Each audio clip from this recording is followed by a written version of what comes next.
This was called the most haunted house in England. But the house burned down in 1939, and people still report seeing the same figure here, in an empty field, at dusk, always in the same spot, facing the same direction. The strange part is this. Those details were being reported decades before the house became famous. Which means the story didn't start with the building. It started with what people believed was already buried underneath it.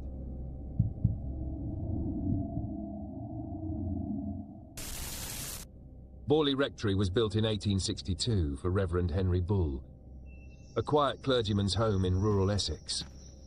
Fields, silence, isolation. Which is why, when unusual things were later reported here, they stood out sharply. Later writings about the Bull family claim that visitors described footsteps in empty corridors, bells ringing when no one was near them, knocking that seemed to move from door to door. These details come from retellings in paranormal books decades later, not from surviving diaries or parish records. But nearly all of those retellings mention the same place, the garden path.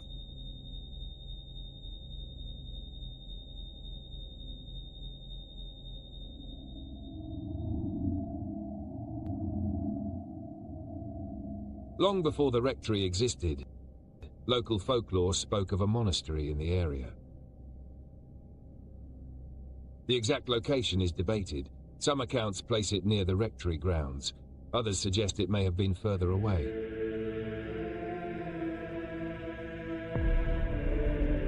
The story attached to it is consistent in every version. A monk, a nun, a forbidden relationship.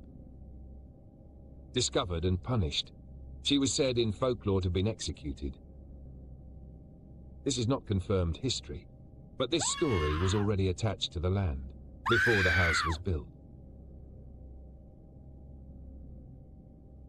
Accounts written years later claim the Bull family's daughters reported seeing a woman in grey at dusk, in the garden, always still, always facing the same direction. But these reports don't come from the time they supposedly happened. They come from later collections of stories about Borley, which is important. Because it means the image of the Grey Lady may have grown over time through retelling. One commonly repeated story is of a maid who wrote to her sister saying she would not walk in the garden after sunset, because a woman who did not belong to the living stood there. This quote appears in later paranormal literature, not in archived letters, but it is one of the earliest sources for the garden sightings. In 1937, Harry Price took over the investigation. He placed observers in the house.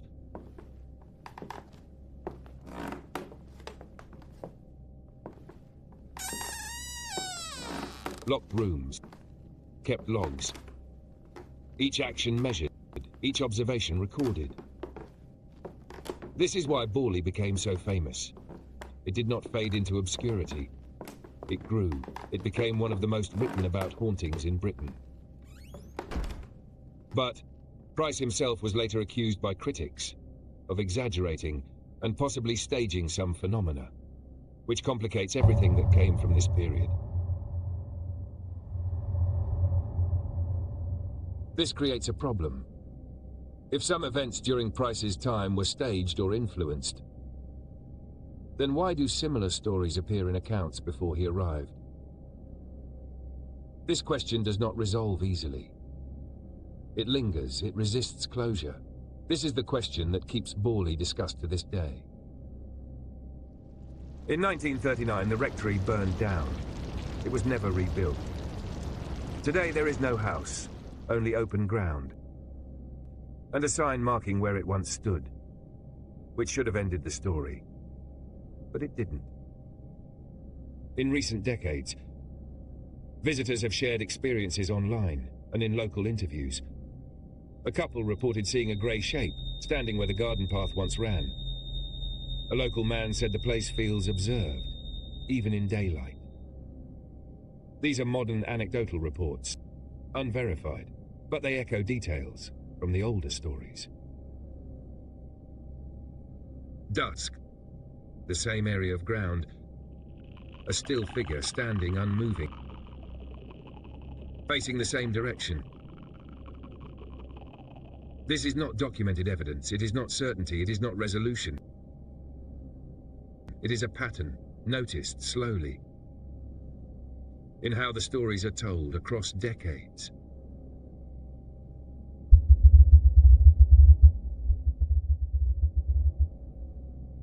In one modern account, often repeated by visitors to the area, a woman describes walking near the field where Borley Rectory once stood. At dusk, she said it was quiet at first. Just open land, fading light, and no one else around. But as she crossed the edge of the field, she heard a scream.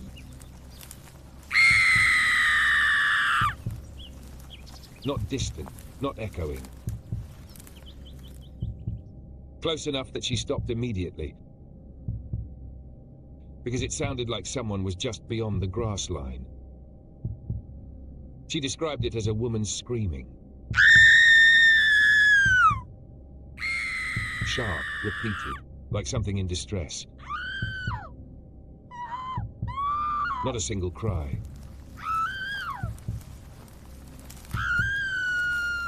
Therefore, she walked toward it.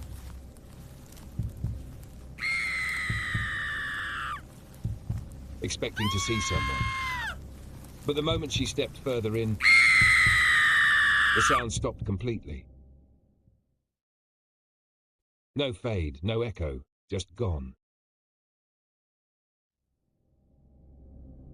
She said the strangest part wasn't the scream itself.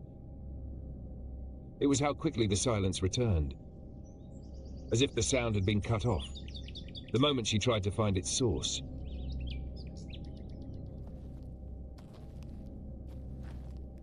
In another modern account, often shared by visitors to the area where Borley Rectory once stood, a woman describes walking alone near the field at dusk. She said the light was fading quickly, and the place felt completely empty. Just open ground, where the house once stood. But as she followed the old boundary line of the garden, she noticed something at the edge of her vision. A figure, standing where the path used to run. She described it as a woman in grey clothing. Completely still, not facing her directly, but angled toward the far side of the field, as if watching something that was no longer there. She stopped walking. At first, she assumed it might be another visitor or someone from nearby. But as she looked more directly, she said the figure did not react. No movement, no shift in posture, just stillness. Too still. She described it as present. But not present in the same way. But what unsettled her most came next. She blinked. Just for a moment. To adjust to the low light. And when she opened her eyes again, the figure was no longer standing where it had been. There was no movement away, no fading into distance, just absence. She reportedly stayed for a few seconds longer, scanning the field, but nothing else appeared. She left quickly, later saying she could not explain why the moment felt less like something disappearing and more like something simply no longer allowing itself to be seen.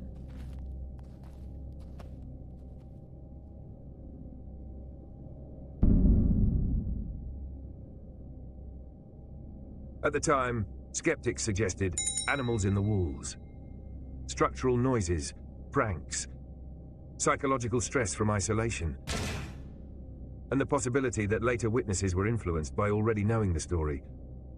All reasonable explanations, carefully reasoned, measured, and all part of the history of Borley.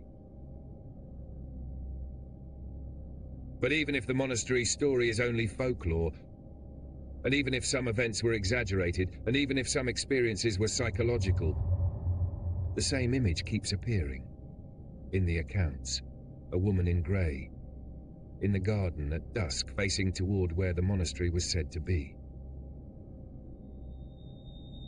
Borley Rectory became famous as the most haunted house in England, but the reports people repeat do not truly centre on the house, they centre on the land. Still, quiet, unchanging, and on a story that was already there, long before the rectory was built. Please subscribe for more real accounts of hauntings, and if you enjoyed the video, I'd be grateful if you could give it a like. It really helps out the channel so I can bring the creepiest tales from across the UK. Until next time, see ya, and in a bit.